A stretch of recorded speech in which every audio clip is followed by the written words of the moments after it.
ప్రభునామమున మహిమ కలుగును గాక.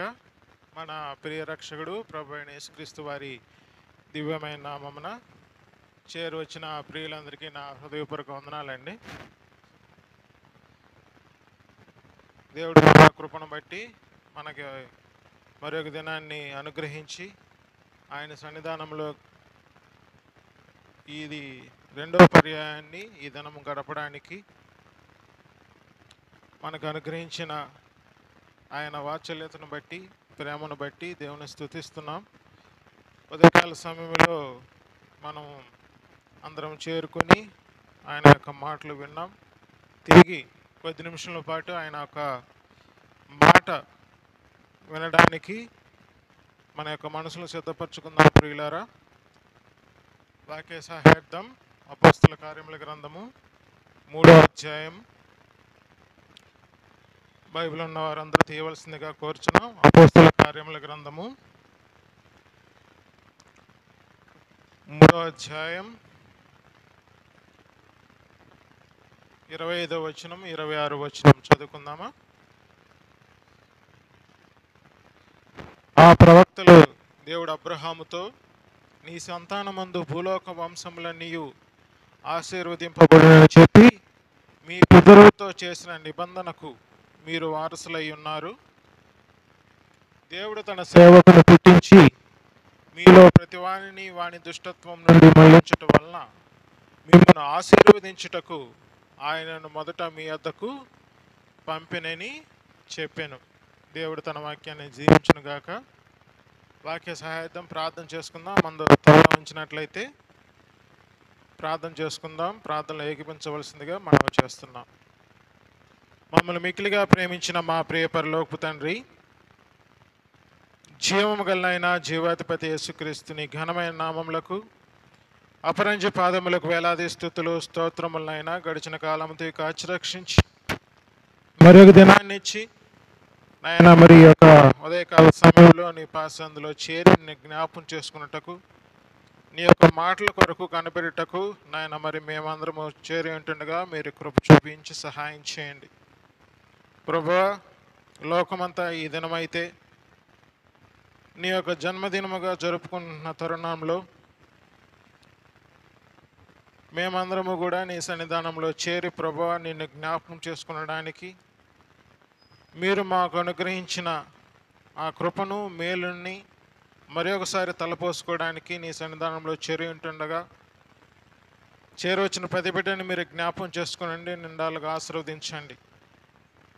నాయన మీరు అనుగ్రహించే రక్షణ ప్రతి ఒక్కరూ నాయన అనుభవించలాగున నాయన నీవు వచ్చినప్పుడు మేమందరము ధైర్యంతో నీ సన్నిధానములో నీ యొక్క సముఖమందు ధైర్యంగా నిలబెట్టబడటానికి సంఘము నాయన మరి సంసిద్ధపడుచుండగా అట్టి సంఘమై ఉన్న మేము కూడా నాయన మరి సంఘముగా ధైర్యముగా నిలబడటానికి నాయన మరి మీరు మాకు అనుగ్రహించే సత్కార్యాల్లో విరివిగా పాల్గొని ప్రభువా నీ సన్నిధానంలో ధైర్యముగా బహుమానాల కొరకు కనబెట్టుకోవడానికి సంఘాన్ని మీరు సిద్ధపరుస్తుండగా మీరు కృప చూపించి సహాయం చేయండి. నాయన నీ దాసుడు వట్టివాడు మట్టివాడు కనుక వర్తమాన వాక్యాన్ని మీరే అందించమని చేరవచ్చిన ప్రతి బిడ్డను మీరు జ్ఞాపం చేసుకుని నిండాలుగా ఆశీర్వదించి దీవించి నాయన నీ యొక్క మాటను హృదయంలో నాటబడడానికి తగిన మనస్సును నాయన మరి ప్రతి ఒక్క బిడ్డకు అనుగ్రహించమని మీరే మహిమ ఘనత ప్రభావంలో పొందమని ప్రభువైన యేసుక్రీస్తు నామమున అతినంగా విడి ప్రార్థన చేయుచున్నాము తండ్రి, ఆమేన్. మంచిది ప్రియులారా, ఈ దినం క్రిస్మస్ అని లోకమంతా జరుపుకుంటుంది. క్రిస్మస్ అంటే దానికి అర్థం మనకు తెలుసు. క్రిస్మస్ అంటే దేవుని ఆరాధించటం, క్రీస్తుని ఆరాధించటం అని అంటే క్రీస్తుని ఎవరైతే ఆరాధించగలరో అది మనకు స్పష్టంగా తెలిసి ఉండాలి. మనం క్రీస్తుని ఆరాధిస్తున్నామని అంటే ఆయన ఆరాధించడానికి ఆయన ఎట్టివాడో మనం తెలిసి ఉండాలి. చాలామంది కూడా తెలియకనే ఆరాధిస్తూ ఉంటారు. అటు ఆరాధన ఆయన ఆగ్రహించడు ప్రియులారు. ఆయన ఎట్టివాడో ఆయన ఎలాంటి వాడో ఎరగకుండా మనం ఆరాధిస్తే ప్రయోజనం ఏమన్నా ఉందా? తెలియని దానిని ఆరాధించే అలనాడు ప్రజలు ఉన్నారు. యోహాను సువార్త 4వ అధ్యాయంలో మనం చూసినట్లయితే, మీరు తెలియని దాన్ని ఆరాధించువారు, మేము తెలిసిన దాన్ని ఆరాధించువారమని ప్రభువైన యేసుక్రీస్తు వారే స్పష్టంగా చెప్తున్నాడు. ప్రియులారా, చాలామంది కూడా తెలియకనే ఆరాధిస్తుంటారు.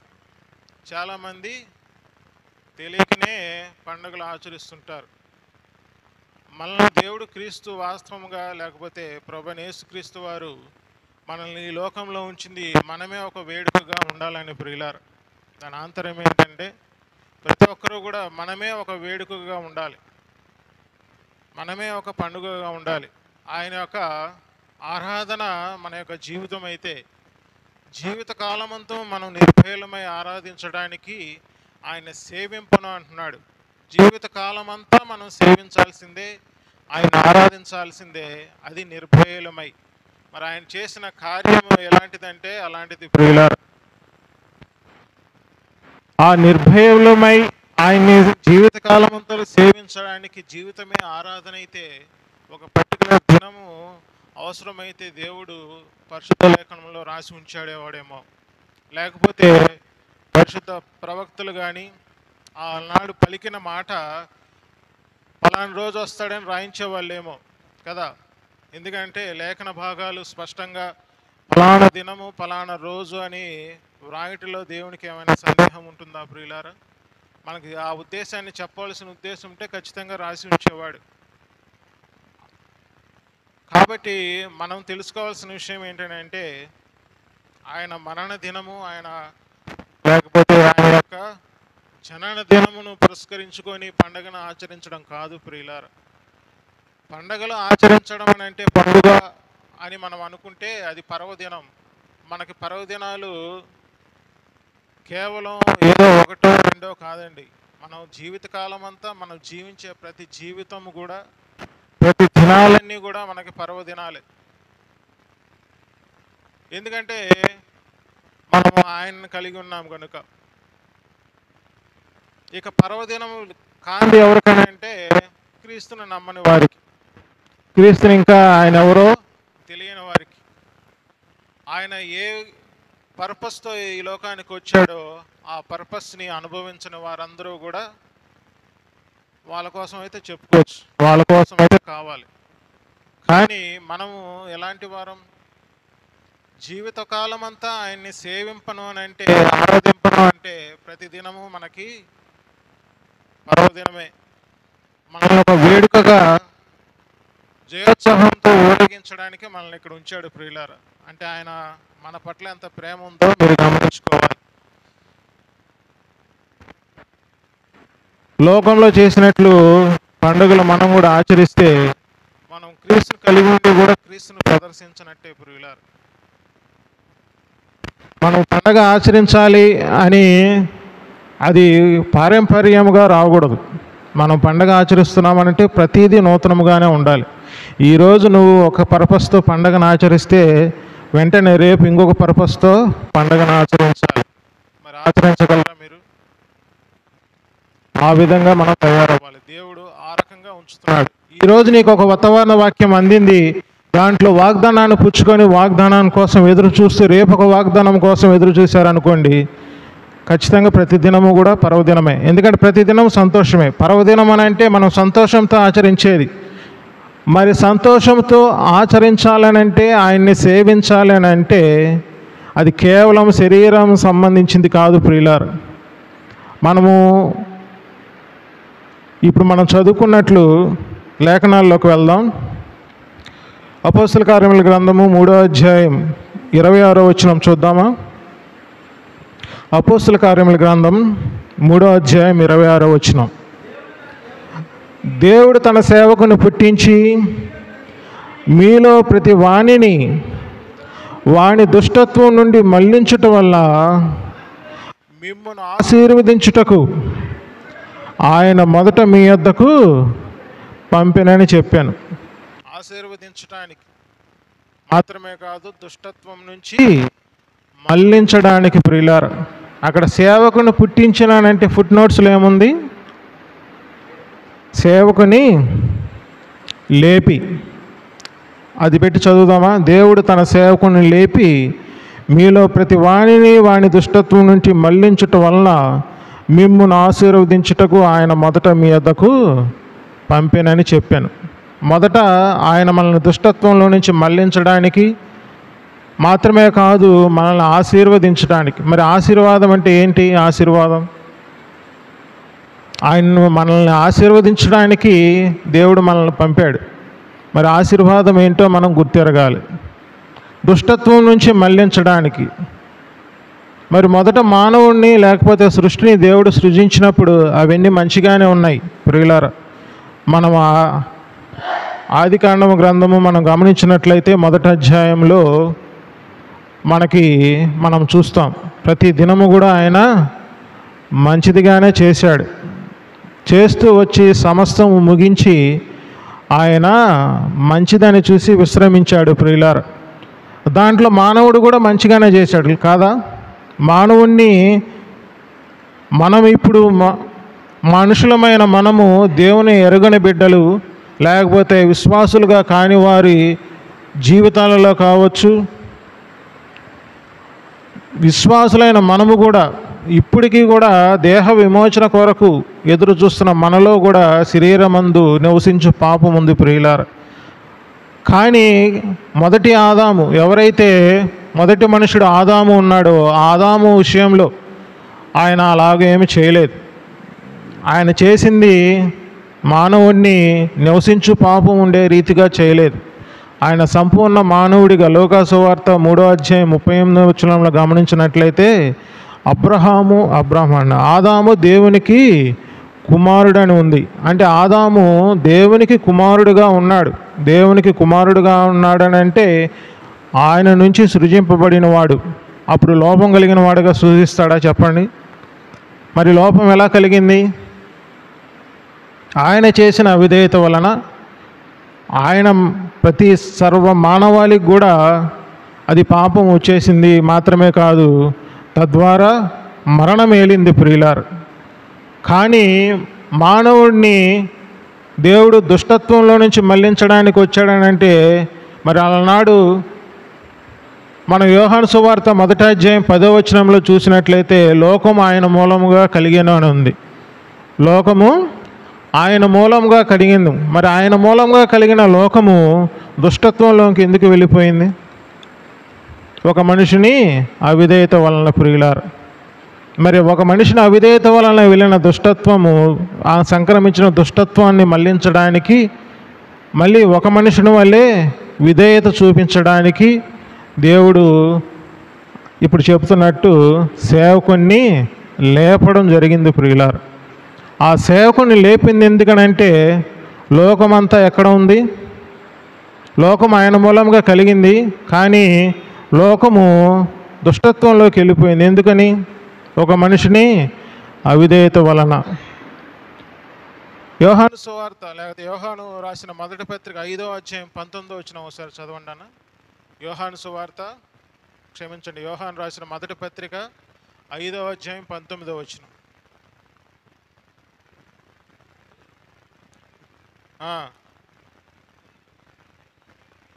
లోకమంతయు దుష్టుడంటే ఎవరండి? దుష్టుడంటే ఎవరు? మనం యోహాను సువార్త 8వ అధ్యాయం గమనించినట్లయితే మరి ఆయన పిన్నలము ఆదాము దేవుని కుమారుడు, ఇవన్నీ బాగానే ఉన్నాయి. ఎప్పుడైతే దుష్టుడు లోకంలో ఎంటర్ అయ్యాడో వాడి సింహాసనముగా మారిపోయింది ప్రియులారు. ప్రకటన గ్రంథం 2వ అధ్యాయం 13వ వచనంలో ఆ సంఘంలో హెచ్చరిస్తున్నాడు. ఆ సంఘానికి ఏమని ఒకసారి చదువుతారు? అది కూడా ప్రకటన గ్రంథం 2 పేజీలు తీస్తే ఉంటుంది అక్కడ. 2వ అధ్యాయం 13వ వచనం. సాతాను సింహాసనమున్న స్థలములో నీవు కాపురమున్నావని నేను ఎరుగుదును. చాలు ప్రియులారు. పెర్గమను ఉద్దేశించి చెప్తున్నాడు. పెర్గమ సంఘము ఉద్దేశించి దేవుడు చెప్తున్నాడు ఏమని? నువ్వు సాతాను సింహాసనం ఉన్న స్థలంలో ఉంటున్నావు. అంటే దుష్టుడు ఎప్పుడైతే తాను చేసిన అవిధేయతను బట్టి తేదో నక్షత్రము భూమి మీద పడిపోయింది, తనతో పాటి తన యొక్క దురాత్మల సమూహము కూడా భూలోకం మీదకి నెట్టివేయబడింది. ఎప్పుడనంటే అనాది కాలమందే ప్రియులారా. దేవుడు తన సంకల్పం చొప్పున చేసే కార్యాలలో దేవుడు ఆలోచించినప్పుడు మొదట జరిగిన సంగ్రామంలో వాళ్ళు ఏమైపోయారు? ఈ భూలోకంలోకి పడిపోయారు. కాబట్టి అప్పుడు దాకా దేవుడు మానవుని సృజించుకొని వారి ఇరువురిని ఏకశరీరంగా ఉంటూ వారి బిడ్డలుగా ఉండమని దేవుడు తాను నిర్ణయించుకున్న, లేకపోతే ఆ ఏదోను వనములో ఉంటున్నప్పుడు దుష్టుడు ప్రవేశించి ఏం చేశాడండి? వారిని దుష్టత్వంలోనికి నడిపించాడు. మనం రోమీయులకు రాసిన పత్రిక 5వ అధ్యాయంలో మనం చూసినట్లయితే 9వ వచనంలో ఏమని రాసింది? ఆదాము చేసిన అవిధేయత వలన, అంటే మొదటి చేసిన అవిధేయత వలన ప్రతి ఒక్కరూ కూడా మరణం ఏలే స్థితిలోకి వెళ్ళిపోయారు ప్రియులారా. అదే ఒక మనిషిని విధేయత వలన 5వ అధ్యాయం 19వ వచనంలో మనం మరలా ఆయన కృప కిందకు వచ్చాం. కాబట్టి సాతాను సింహాసనం ఉన్న స్థలములలో, దుష్టత్వం ఉన్న స్థలంలో దాని నుంచి మళ్లించడానికి మన సేవకుడు అంటే మన కోసమే ఆయన ఒక పుణ్యకార్యాన్ని చేయడానికి వచ్చాడు ప్రియులారు. ఆ పుణ్యకార్యం ద్వారానే మనకు రక్షణ కలుగుతుంది. మన లూకా సువార్త 2వ అధ్యాయంలో కానీ మత్తయి సువార్త 1వ అధ్యాయంలో కానీ మనకు కలగబో ఆ రక్షణ ఏంటి ప్రియులారా? చెప్పండి. కలగబో రక్షణ, మనం యేసు అని రక్షకుడు అని చెప్తున్నాం. పేరు రక్షకుడు ఎప్పుడు సార్థకమైంది? ఆయన పేరు పుట్టినప్పుడు సార్థకమైందా? మరణించినప్పుడు సార్థకమైందా? ఒక మనిషి పుట్టిన తర్వాత తన యొక్క వ్యక్తిత్వాన్ని సంపూర్ణంగా బయటపడుతుందా? చనిపోయినప్పుడు బయటపడుతుందా? చెప్పండి. ప్రసంగి గ్రంథం 7వ అధ్యాయం 1వ వచనం చూడండి ఒకసారి. ప్రసంగి గ్రంథం 7వ అధ్యాయం 1వ వచనం.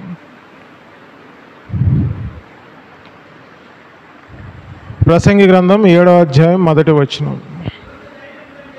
సుగంధ తైలము కంటే మంచి పేరు మేలు, ఒకని జన్మదినము కంటే ఆ మరణదినమే మేలు. ఈ లేఖనాన్ని మనం పరిశీలించినట్లయితే సుగంధ తైలము కంటే, నాకు ఇది అర్థమయ్యేది కాదు. సుగంధ తైలం అంటే మంచి పేరు మేలు అని అంటే ఎంత మంచి సెంటు ఉన్నా ఏం ప్రయోజనం? అది గొప్పదిగా ఉండేదేమో, కానీ మంచి పేరు సంపాదించడం మేలేమో అని నేను అనుకున్నా. సహజంగా చిన్నపిల్లలుగా ఉన్నప్పుడు అదే అనుకుంటాం. మరి మీరేమీ అనుకున్నారు నాకైతే తెలియదు. కానీ దేవుడు తన యొక్క బయలుపాట్లో మనకి అనుగ్రహించే గొప్ప సంగతులు ఎలా ఉంటాయో చూడండి. అంటే అలనాడు చెప్పి ఉండొచ్చు, మనకు తెలియదు. కాకపోతే దేవుడు మన యొక్క ప్రత్యక్షతలో మనకి మన ముందుంచిన సేవకులు కావచ్చు, గొప్పవారు కావచ్చు, పెద్దలు కావచ్చు, దైవజనులు కావచ్చు, ఒక్కొక్కరి రీతిలో ఒక రకంగా మాట్లాడుతూ ఉంటాడు. కాబట్టి మనకు ఆ జ్ఞానం ఆ రీతిగా వస్తుంటుంది ప్రియులారు. కాబట్టి ఆ సుగంధ తైలం అంటే మంచి పేరు. ఇక్కడ కింద వెంటనే మరణదినం గురించి చెప్తున్నాడు. కాబట్టి మరణదినమందు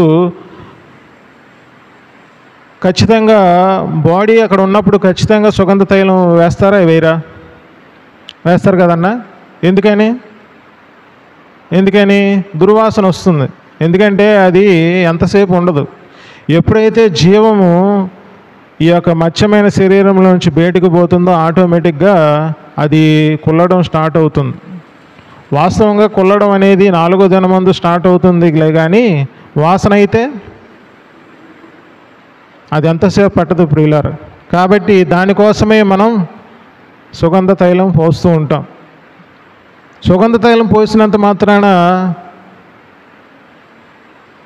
ఆ విలువను బట్టి అతనికి కలిగిన గొప్పతనాన్ని మనం చెప్తామా? లేకపోతే అతని పేరు కావచ్చు, లేకపోతే అతను జీవించిన విధానాన్ని బట్టి కావచ్చు, అతనుకున్న మంచి పేరును బట్టి అతను గొప్పవాడని చెప్తామా?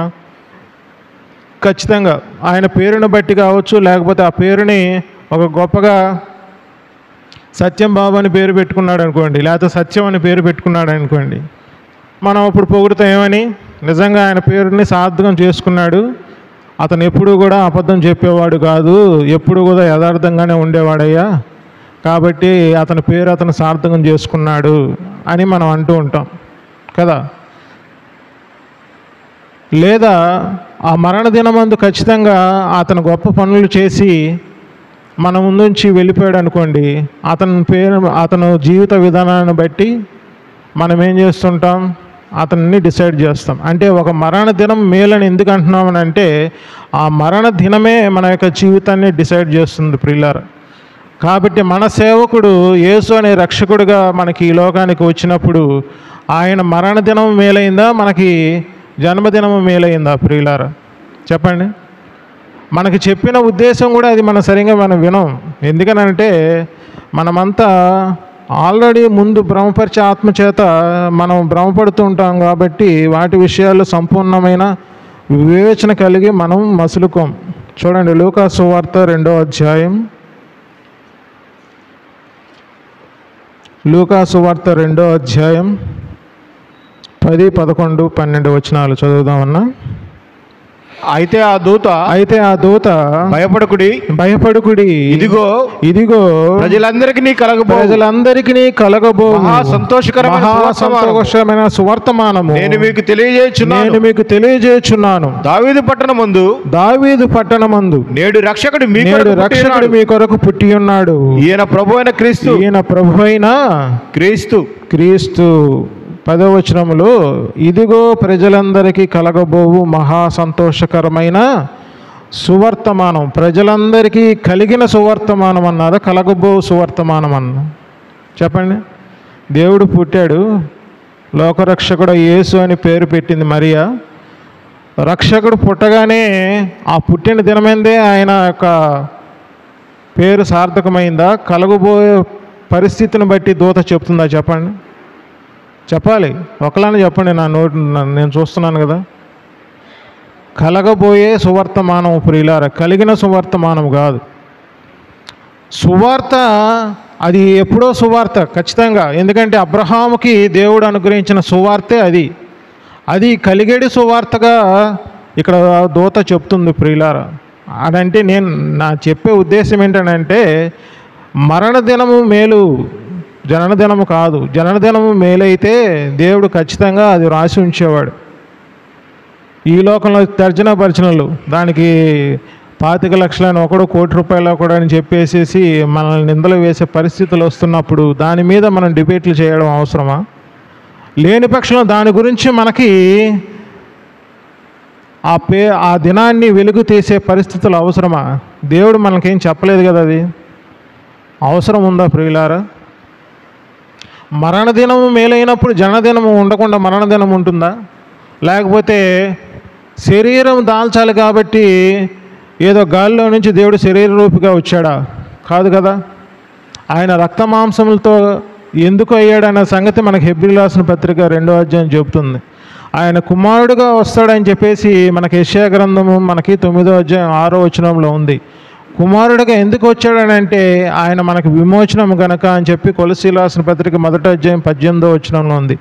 ఆయన మాత్రమే శరీరధారి అయి దేవుడు ఆ పరిశుద్ధ తులము చొప్పున ఆయన మన యొక్క పాపం యొక్క కొలత సమానముగా ఉండే కొలత అవసరమైంది కనుక ఆయన శరీరం దాల్చవలసి వచ్చింది. ఆయన రక్త మాంసాలు ఎందుకు కావాల్సి వచ్చిందని అంటే, ఆయన చిందించిన ప్రతి రక్తము కూడా మనకి న్యాయమైన ప్రతిఫలాన్ని తీర్చాలి కాబట్టి ఆ రక్తము ఆయన చిందించాల్సి వచ్చింది. ఈ విషయాలన్నీ మనం గమనించుకొని కూడా మనం ఏం చేస్తున్నాం, మనం క్రీస్తుని స్టార్లు పెట్టుకొని, క్రీస్తుని లైటింగ్లు పెట్టుకొని, క్రీస్తుని పిండి వంటలు వండుకొని మనం ప్రదర్శిస్తున్నాం. అది మనకి హిందువులకి తేడా ఏముంది?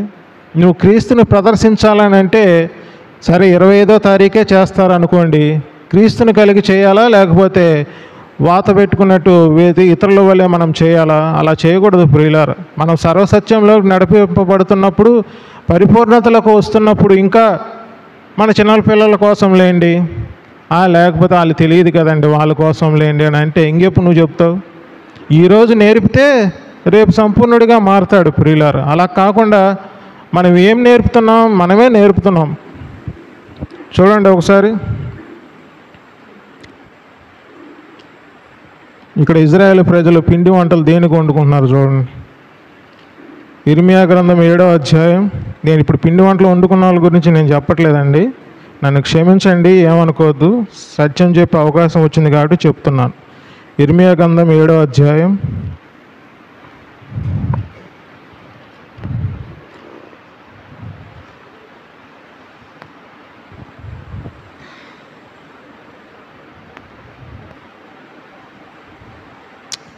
పదిహేడవ వచనం చదువుదామా.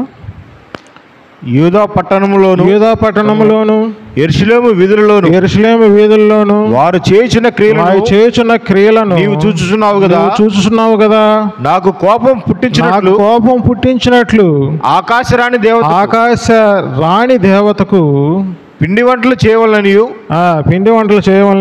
అన్ని దేవతలకు పానార్పణములు పోయవలననియు పిల్లలు కట్టెలు ఏరుచున్నారు. తండ్రులు అగ్ని రాజబెట్టుచున్నారు. స్త్రీలు పిండి పిసుకుచున్నారు. నాకే కోపం పుట్టించినంతగా వారు దాన్ని చేయుచున్నారా? తమకే అవమానం కలుగునంతగా చేయుచున్నారు కదా. ఇదే యెహోవా వాక్కు. 22వ వచనం చదవండి ఒకసారి. నేను ఐగుప్తు దేశంలో నుండి మీ పితరులను రప్పించిన దినమున దహన బలులను గురించి గాని బలులను గురించి గాని నేను వారితో చెప్పలేదు. అటు వాటిని గూర్చి నేను ఏ ఆజ్ఞ ఇయ్యలేదు. ఈ ఆజ్ఞను మాత్రమే నేను వానికి ఇచ్చి తిని ఏదనగా నా మాటలు మీరు అంగీకరించిన ఎడల నేను మీకు దేవుడినై మీరు నాకు జనులై ఉందురు.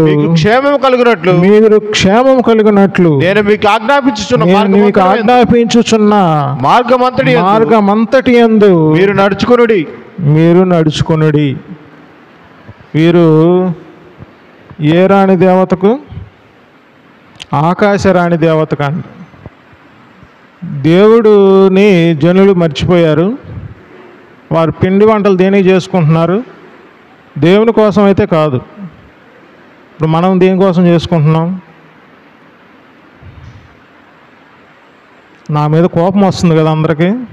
కోపం వస్తేనే నేను క్రీస్తులో ధైర్యంగా మీకు సాక్ష్యం ఇస్తున్నట్టు ప్రియుల. నా మీద కోపం రావాలి అందరికీ. కోపం వస్తేనే దేవుని మాట బయలుపెడుతున్నట్టు.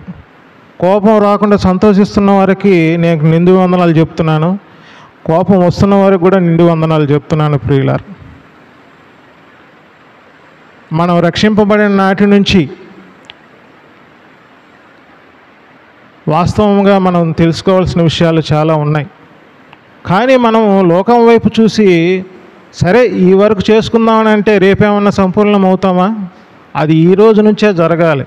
హృదయం అనేది ఎప్పుడైనా సరే దేవుని విషయంలో మార్పు అనేది నువ్వు విన్న నాటి నుండే జరగాలి. చిన్నపిల్లలు కదండి, కొన్ని రోజులు వాళ్ళే తెలుసుకుంటారని అంటే తెలుసుకోరు ప్రియులారు. వాళ్ళకి జ్ఞానం నేర్పించాల్సింది ముందున్నవారే. దేవుడు అసలు బలులనే నేను కోరమని చెప్పలేదు. ఆయన ఏమన్నాడు? మిమ్మల్ని గద్దరెక్కలకి నీడ నుంచి నేను ఎలాగ తీసుకొచ్చానో, ఐగుప్తు నుంచి మిమ్మల్ని ఎలా విమోచించానో మీరు నా మాట శ్రద్ధగా విని నన్ను అనుసరించి నడవండి అని అన్నాడు. కానీ మనం ఏం చేస్తున్నాం? ఇప్పుడు ఆకాశరానికి పిండి వంటలు చేశారు, మనం ఎవరికి చేస్తున్నాం? అపోస్తుల కార్యముల గ్రంథము, నేను 10 నిమిషాల్లో ముగిస్తానండి. అపోస్తుల కార్యముల గ్రంథము 17వ అధ్యాయం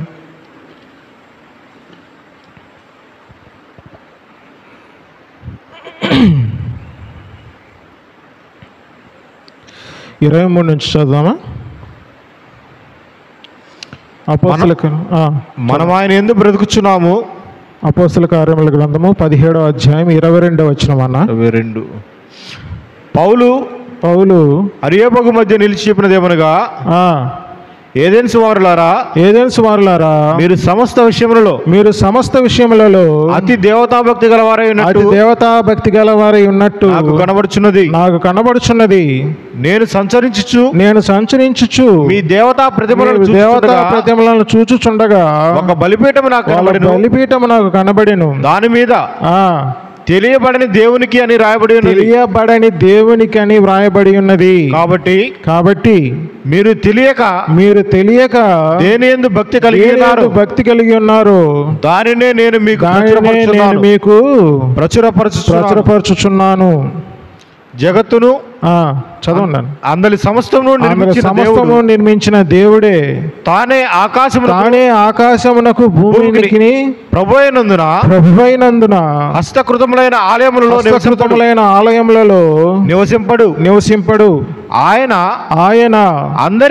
అందరికిని జీవమును ఊపిరిని సమస్తమును దయచేవాడు గనుక తనకు ఏదైనా కొదువ ఉన్నట్లు మనుషుల చేతులతో సేవింపబడువాడు కాడు.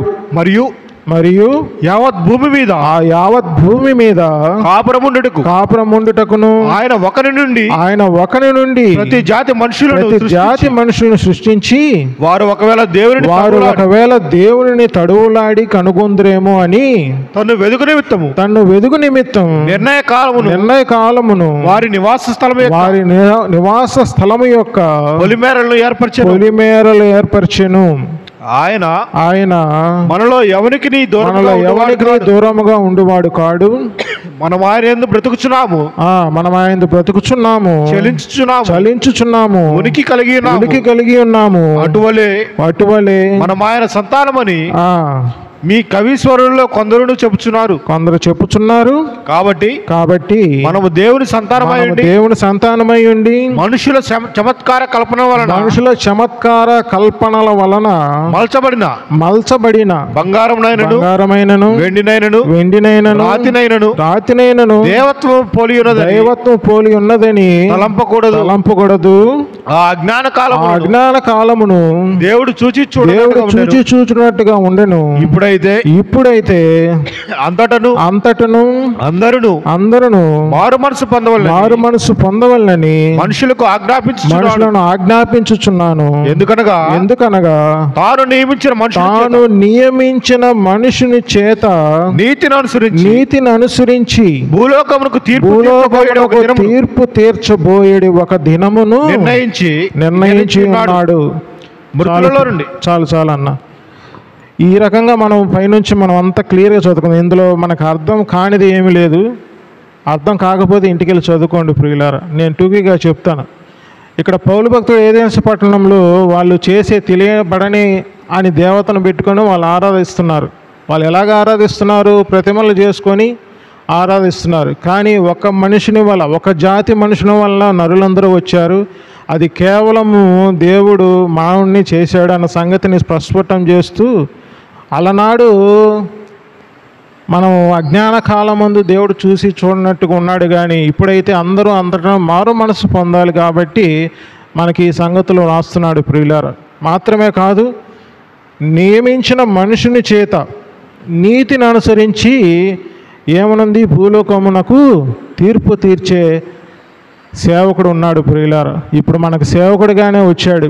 ఆయనను లేపి మనల్ని దుష్టత్వంలో నుంచి మళ్ళించి మనల్ని ఆశీర్వదించడానికి భూలోకానికి వచ్చాడు. ఆ సువార్త ఆశీర్వాదము ద్వారా మనందరము కూడా ఆయన బిడ్డలమయ్యాం. ఆయనను ఎరిగిన బిడ్డలమయ్యాం. ఆయనతో పాటు వెలుగు సంబంధులమయ్యాం. ఆయన నిజమైన వెలుగు గనుక మనము అబద్ధమైన వెలుగు లేకపోతే నీతి వెలుగు లేకపోతే వెలుగు దూత వేషం వేసుకున్న అపవాది సంబంధులమైతే కాదు ప్రియులారు. మనం దుష్టత్వంలో నుంచి మళ్లింపబడిన వారము, మనం ఆశీర్వాదానికి వారసులం. కాబట్టే మనము ఏం చేయాలి? అజ్ఞానంలో ఉన్నప్పుడు చేసే పనులు మళ్ళీ మనం ఈ రకంగా చేస్తే మనకు దేవుడు తీర్పు తీర్చడా? క్రీస్తు న్యాయపీఠం ఎదుట మనల్ని దెబ్బలు కొడతా ఉంటాడు. ఏమంటాడు? 20 సంవత్సరాలు వచ్చి నీకు ఇన్ని సంవత్సరాలు చెప్తున్నా నువ్వు చెప్పవు అని చెప్పి ఈత బెత్తం పెట్టుకొని వెనకాల వాయిస్తూ ఉంటాడు. అప్పుడు మనకి ఎంత అవమానంగా ఉంటుంది. నేను చెప్పేది నిజమండి బాబు, వాయిస్తాడు అట్లానే. తెలిసిన వాళ్ళకి ఇంకా వాయిస్తాడు, ఎందుకు చెప్పలేదని. కాబట్టి నేను భయంతో ఆ దెబ్బలు నేను తాళలేక మీకు చెప్తున్నాను ప్రియులారా. మీరు నవ్వుకోండి, కోపండి, ఏమైనా చెప్పండి, కానీ వాస్తవం అయితే అది. ఎందుకంటే సత్యము తెలిసిండి కూడా ఇప్పుడు ఏం చేస్తున్నారంటే, సహజంగా వాస్తవమైన సంగతులు తెలిసి కూడా మనం ఈరోజు పండగ ఆచరించకపోతే వీరు పండగ బాగా ఆచరించే వాళ్ళ దగ్గరికి వెళ్ళిపోతారేమో అనే ఒక భయం ఉంటుంది కదా, సహజంగా ఉంటుంది. మనం మనుషుల్ని ఏ రీతిగా సంపాదించామనే పరిస్థితులు దాన్ని బట్టి వాళ్ళు కూడా సంపూర్ణంగా దేవుని మీద నిలబడట్లేదు. కాబట్టి ఆ పరిస్థితులు వస్తున్నాయి. మనం కూడా పెట్టేద్దాంలేండి, సెమీ క్రిస్మస్లు పెడదాం, క్రిస్మస్లను పెడదాం, మనం చెప్పిన దేవుని మాటలు చెప్తున్నాం కదండి అని అంటాం. 26 సంవత్సరాల నుంచి ఒక సొసైటీలో కావచ్చు, లేకపోతే ఒక ఏరియాలో కావచ్చు, మనకి సెమీ క్రిస్మస్ జరుగుతుంది. నాకు గుర్తుండి 3 లక్షల నుంచి ఇప్పుడు దాదాపు 8, 9, 10 లక్షల దాకా ప్రతి సంవత్సరం దానికోసం కష్టపెడుతున్నారు.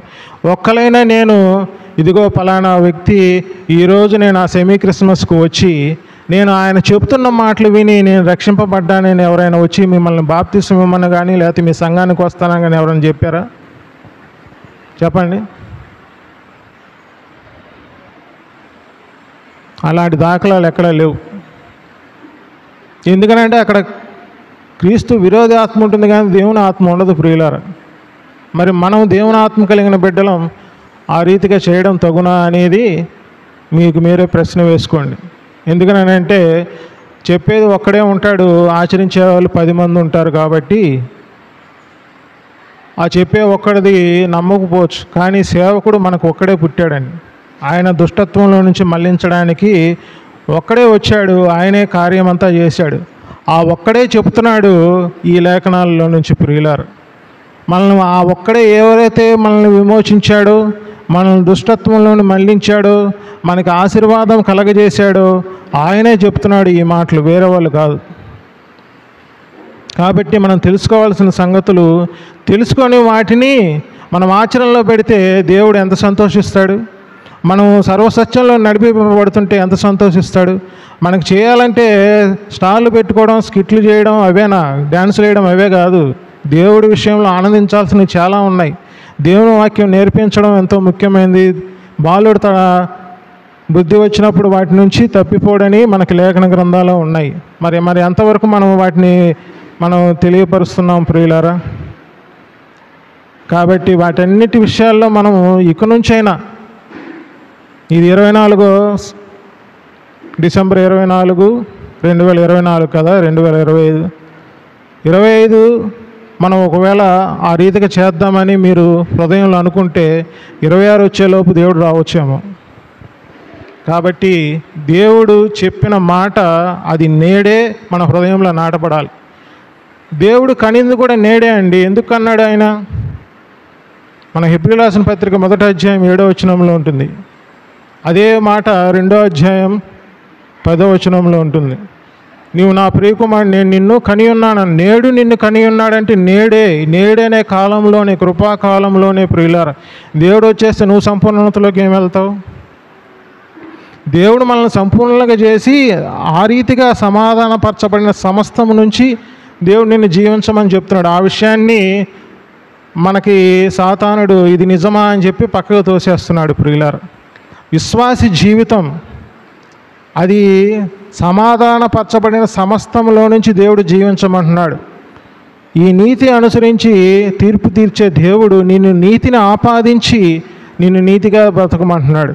అంతేగాని నీతి కోసం బ్రతికే వెతుకులాటలో నువ్వు అనుకోవచ్చు, అవును దేవుని మెప్పించాలంటే ఆయన్ని ఈ రకంగా చూపించాలి, ఆ రకంగా చూపించాలని. కానీ వాటి విషయంలో బోధపడలేదనుకోండి, చెప్పిందే చెప్తావేంద్ర పాసిపల్ల దాసిరా అని నన్ను తిట్టుకుంటూ ఉంటారు. కానీ అది కాదు. విషయం గ్రహించకపోతే చెప్తూ ఉండాల్సిందే ఖచ్చితంగా. ఎందుకంటే సంఘానికి వచ్చిన బాధ్యత అది ప్రియులారు. మరి 2000 సంవత్సరాల నుంచి నాకు తెలిసి, మరి ఇది ఎప్పటి నుంచి వచ్చిందో నాకైతే తెలియదు. డిసెంబర్ 25 అది ఎవరో ఒక రాజు, రోమన్ అగస్తిస్ చక్రవర్తి ఎవరో ఆయన పుట్టినరోజుని మనం ఆయన సెలవు పెట్టుకొని జయించిన రాజ్యాలు బట్టి ఆయన పుట్టినరోజుని మనం క్రీస్తుని వేడుక చేసుకుందామని చెప్పి క్రిస్మస్ పెట్టాడంట. మళ్ళీ అలనాడు నుంచి ప్రపంచమంతా చేసుకుంటున్నారు.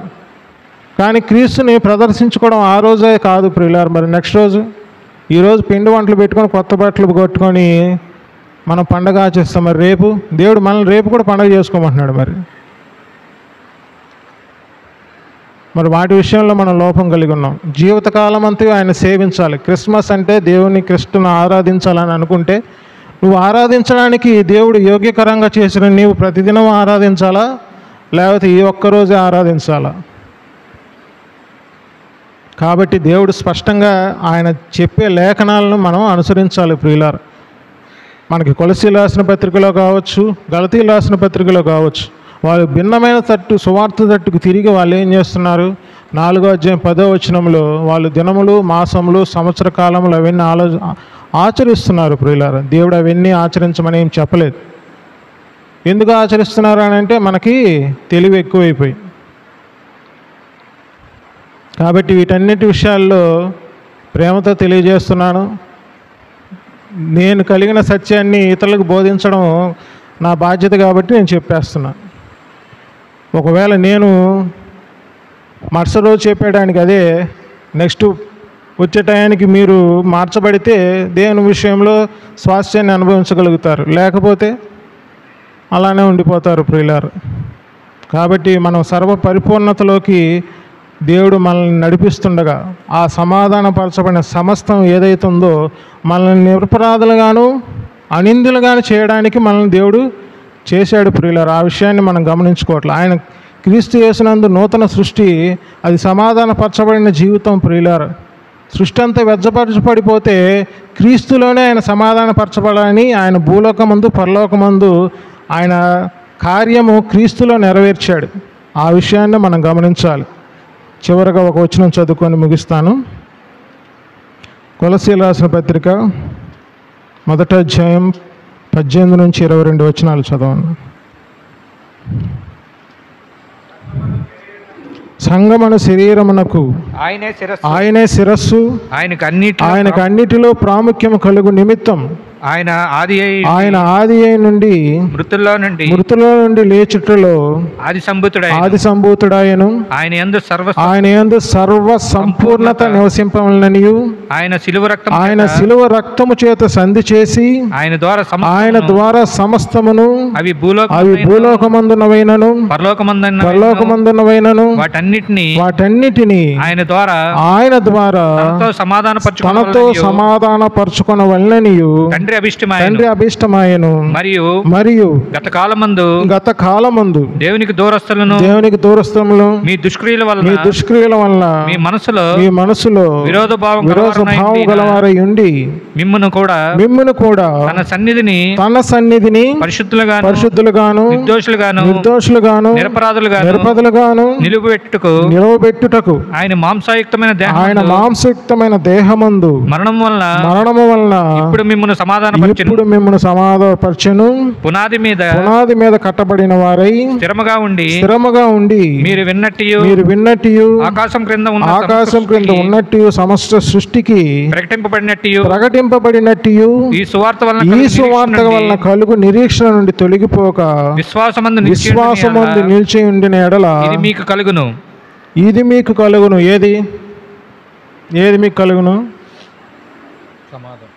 ఏది మీకు కలుగును చెప్పండి. సమాధానం మనకు కలుగుతుంది. భూమి మీద సమాధానాన్ని దేవుడు ఇవ్వడానికి కలగబో సువర్తమానము అలనాడు దూత ఎవరికి చెప్పింది? మొదట ఎవరికి చెప్పిందండి? పశువుల కాపర్లకు చెప్పింది కదా. పశువుల కాపర్లకు ఎందుకు చెప్పింది చెప్పండి? పశువుల కాపర్లు అయితేనే రాత్రులు పాపం వాళ్ళు ఆ గొర్రెల దగ్గర మేకల దగ్గర చలి కాసుకుంటుంటారు కాబట్టి వేరే అవకాశం లేక చెప్పిందంటారా? వాళ్ళు ఉట్టి పశువుల కాపర్లు కాదండి. బలిపీఠం దగ్గర బలిని అర్పించే శ్రేష్టమైన బలి పశువుల్ని మేపే పశువుల కాపర్లు. వాళ్ళకి తెలుసు ఒకనాడు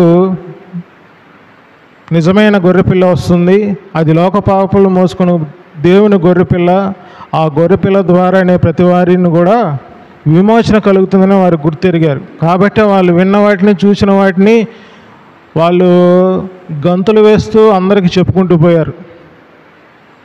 ఆ విషయాన్ని మనం గమనించాలి. కాబట్టి మనకి దేవుని గొర్రెపిల్ల, లోక పాపములకు మోసుకొని దేవుని గొర్రెపిల్లగా ఆయన వచ్చి ఆయన కార్యాన్ని ముగించి మనల్ని సమాధానపరిచాడు. ప్రియులారా, ఆ సమాధాన సంబంధమైన స్థితిలో మనం నిలవాలి. దానికి మనకు ఆత్మ ప్రభు సహాయం చేస్తాడు. వాటి విషయాల్లో మనం అంతకంత అభివృద్ధి చెందాలి. ఈరోజు చిన్నపిల్లలకి కావచ్చు, లేకపోతే 10 మందికి 10 వాక్యాలు నేర్పాము, రేపు 20 వాక్యాలు నేర్పడానికి పెట్టాలి. మనం కేవలం ఆదివారం వచ్చి 1 గంట కూడా కాదు, గంట ఎందుకు మనకు అనవసరం, అరగంట చాలు. అరగంట విని వెళ్ళిపోతే మనకు చాలు. తర్వాత మళ్ళీ ఆదివారం వద్దాం. పాతకాలం అన్న నయం, మేము నిద్ర మేలుకొని 9:30కి తూలుతూ ఇక్కడ నుంచి అలా పైకి వెళ్ళిపోతూ ఉండేవాళ్ళం. అప్పుడు దాకా చెప్పేటోళ్ళు. ఇప్పుడు మనం 20 నిమిషాలు కూడా వినలేం ప్రియులారా. అలా అయిపోయిందిలేండి, మనమేం చేయడానికి లేదు.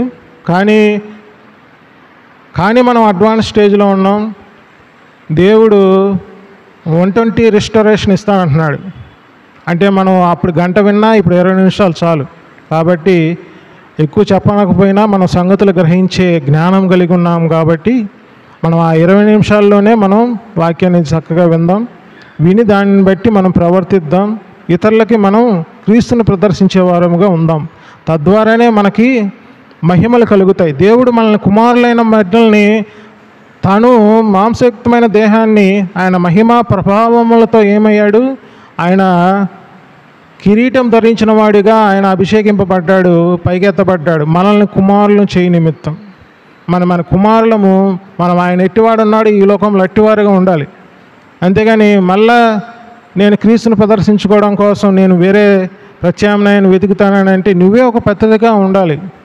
నిన్ను చూస్తే అరే ఫలానా వ్యక్తి ఇలా ఎందుకు చేస్తున్నాడు అని అంటే చెప్పగలగాలి. అవునయ్యా, అవన్నీ వ్యర్థమైనవి, ఇదిగో బైబిల్ వచనాలు ఇలా ఉన్నాయి, నాకు దేవుడు ఆత్మప్రభు ఇలా నేర్పించాడు కనుక నేను ఇది చేస్తున్నానంటే నిన్ను చూసి ఇంకొకరు యాడ్ అవుతారు. దానివల్ల మహిమకి, దేవునికి మహిమ ఎంత వస్తుంది అది మనం చూడాలి. అంతేగాని 10 మంది చెప్తున్నారు కదా అని చెప్పేసి అది మనం ఫాలో అయిపోతే పోలే అంటే పోతాం. ఎప్పుడు ఎక్కడ దాకా పోతాం? క్రీస్తుని అయిపోయడం దాకా పోతాం. కాబట్టి ఇవి ప్రేమతో చెప్తున్న మాటలు. ఒకవేళ మనసు బాధ పెట్టింటే నన్ను క్షమించండి. కానీ చెప్పుకోవలసిన సంగతులు ఖచ్చితంగా చెప్పాలి ప్రియులారు. కాబట్టి ఇవి సారికి చెప్పేవి కాదు కనుక సమయం వచ్చింది కాబట్టి నేను చెప్పదలుచుకున్నాను. మనం ఆత్మీయతలో ఎదిగే ప్రతి బిడ్డలము కూడా, మనం కదపటి మొదటి ఆదాము శరీర సంబంధి, శరీరమును బట్టి పుట్టాడు, ఆయన జీవానికి ఆది. కానీ మనకి కడపటి ఆదాము ఆత్మ ద్వారా పుట్టింపజేసిన వాడు, జీవాన్ని మళ్ళీ ఆత్మలో నుంచి జీవం వేరిపోతే ఆత్మలోకి జీవాన్ని నింపినవాడు, ఆత్మ సంబంధి. కాబట్టి మనం ఆత్మ సంగతులు వివేచించేవారముగా, మనం ఆత్మ సంబంధులము కాబట్టి మనము కూడా ఆత్మ చెప్పే సంగతులు వివేచించాలి. కాబట్టి కడపటి ఆదాము ఆత్మ సంబంధి వాడు. మనకి కొరింథీయులకు రాసిన మొదటి పత్రిక 15వ అధ్యాయంలో మనకి క్లారిఫైగా చెప్తాడు. కాబట్టి అటు విషయాన్ని మనం గమనించుకొని మనం సర్వసత్యంలో నడిపింపబడి మునుముందు క్రీస్తును ప్రదర్శించేవారుగా మనమందరము తయారు కావాలని దేవుడు ఆలోచిస్తున్నాడు. కాబట్టి అట్టి పరిస్థితులు మనమందరూ కూడా ఆత్మీయ అనుభవంలోనికి దేవుడు నడిపించును గాక. దేవుడు తన వాక్యాన్ని దీవించును గాక.